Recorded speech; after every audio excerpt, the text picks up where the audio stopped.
തെച്ചിക്കോട്ടയാട്ടോ ഈ സാരിയും. ഞാനിതിന് മുമ്പൊരു വീഡിയോ ചെയ്തിരുന്നു. അത് കണ്ട് പേൾ ക്രീമിൽ തന്നെ വേറെ ഡിസൈനിൽ കൊണ്ടുവരാൻ കസ്റ്റമേഴ്സ് ആവശ്യപ്പെട്ടു. ഇപ്പോൾ ബാപ്റ്റിസത്തിന് വേണ്ടിയിട്ട് 2-3 കസ്റ്റമേഴ്സ് ഓർഡർ തന്നിട്ടുണ്ടായിരുന്നു. അപ്പോൾ ഞാൻ അതിൻ്റെ വേറെ ഡിസൈൻസ് കൊണ്ടുവന്നപ്പോൾ നിങ്ങളെയും കൂടി ഒന്ന് കാണിക്കാമെന്ന് വെച്ചു. അങ്ങനെ കൊണ്ടുവന്ന ആട്ടോ ഇതിപ്പോൾ ഞാൻ വെയർ ചെയ്തിരിക്കുന്ന സെയിം സാരി തന്നെയാണ്. ഒരു ലാവണ്ടർ ഷെയ്ഡാട്ടോ ഈ സാരി. പേൾ ക്രീമിൽ ലാവണ്ടറാണ് വന്നിരിക്കുന്നത്. ഇതിൽ കട്ട് വർക്കും വരുന്നുണ്ട്. റേറ്റ് വരുന്നത് 2560 ഇതിൻ്റെ തന്നെ മറ്റൊരു സാരി സെയിം തന്നെ, ഡിസൈന് മാത്രം മാറ്റുള്ളൂ.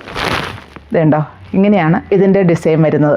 അപ്പോൾ ഇത് ഒത്തിരി പേർക്ക് ഇഷ്ടമാണെന്നറിഞ്ഞു. അപ്പോൾ ഇതേക്കുറിച്ച് ഞാൻ ഈ വീഡിയോയിൽ ഇനിയും നമുക്കിത് ഏത് ടൈപ്പ് വേണമെങ്കിലും നമുക്ക് അവൈലബിൾ ആണ് എന്ന് കാണിക്കാനും കൂടിയാണ് ഞാൻ ഈ വീഡിയോ ചെയ്തിരിക്കുന്നത്. ഇതാണ് ഈ സാരി. ഇതിൻ്റെ പല്ലു പോർഷൻ ഇങ്ങനെയാട്ടോ വരുന്നത്. ഇതിലൊരു കട്ട് വർക്ക് വരുന്നുണ്ട്. അതുപോലെ ഈ എംബ്രോയ്ഡറി വർക്ക് ലാവണ്ടർ ഷെയ്ഡിലാണ് വരുന്നത്. അതിൽ ഒരു ഗ്രീനൊക്കെ സ്റ്റെമ്മായിട്ട് വരുന്നുണ്ട്. അതുപോലെ സെൽഫായിട്ടുള്ള എംബ്രോയ്ഡറി വർക്കും വരുന്നുണ്ട്. പേൾ ക്രീമാണ് സാരിയുടെ ഷെയ്ഡ് വരിക. ഇങ്ങനെയാണ് ഇതിൻ്റെ പല്ലു പോർഷൻ ഫുള്ളായിട്ട് വന്നത്. വിത്ത് ബ്ലൗസാണ്. ബ്ലൗസ് പീസിൻ്റെ സ്ലീവിൻ്റെ എൻഡിൽ ഈ ഡിസൈൻ വരുന്നുണ്ട്. ഇങ്ങനെയാണ് വരിക. പിന്നെ 2 സൈഡിലും ബോർഡർ വരുന്നുണ്ട്. ഈ സൈഡിലെ ബോർഡർ സ്വല്പം ചെറുതായിട്ടാണ്, വീതി കുറഞ്ഞാണ് ഈ സൈഡിൽ വരുന്നത്.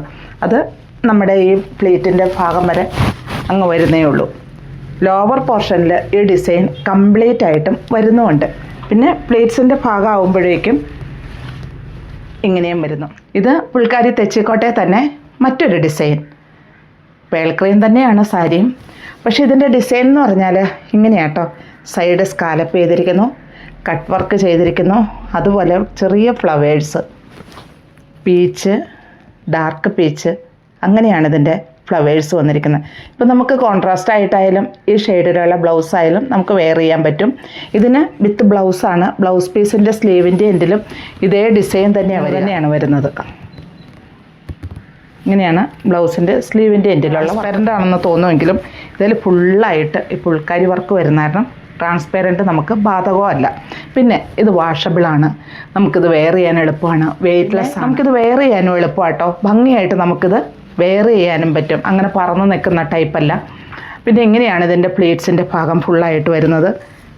ഈ സൈഡ് വരെ ഇങ്ങനെ വരുന്നു. ഇവിടെ ഒരു ചെറിയൊരു കട്ടിങ് പോലെയുണ്ട്. ഏതിനും ഞാൻ എപ്പോഴും പറയും, സ്കാലപ്പ് ചെയ്യുമ്പോൾ ഇങ്ങനെയൊരു ഭാഗം ഇതിന് വരാതിരിക്കില്ല. അങ്ങനെയാണ് എല്ലാത്തിൻ്റെയും വരിക.